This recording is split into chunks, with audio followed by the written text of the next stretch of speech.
આ દેખાતી ઇકો કારમાં દારૂની ખેપ મારવા જતા અને પોલીસનો થઈ ગયો ભેટો। હળવદ હાઈવે પર આવેલ 3 રસ્તા પાસે ધાંગધ્રા તરફથી આવતી ઇકો કારને હળવદ પોલીસે અટકાવી તેમાં તલાશી લેતા કારમાંથી જુદી જુદી 83 જેટલી દારૂની બોટલ મળી આવી।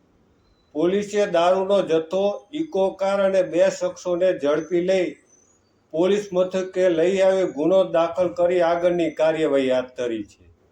સમગ્ર બનાવની વાત કરીએ તો ધાંગધ્રા ખાતે રહેતા સદ્દામભાઈ હાસમભાઈ સંધી અને અલ્તાફભાઈ મુબારકભાઈ સંધી બંને શખ્સો ઇકો કારમાં બોનેટના ભાગે તેમજ સીટના ખાના બનાવી 83 બોટલ દારૂ સંઘરી ધાંગધ્રાથી મોરબી તરફ જતા હતા। ત્યારે હળવદ શહેરના 3 રસ્તા નજીક પોલીસે કાર અટકાવી તપાસ કરતા તેમાંથી દારૂનો જથ્થો મળી આવ્યો હતો।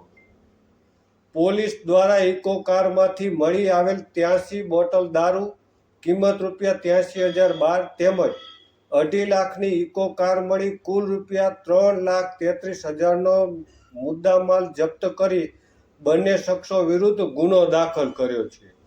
ત્યારે હળવદ પોલીસે 3 રસ્તા પાસેથી આ ઇકો કારમાંથી અંગ્રેજી દારૂનો જથ્થો ઝડપી પાડ્યો છે।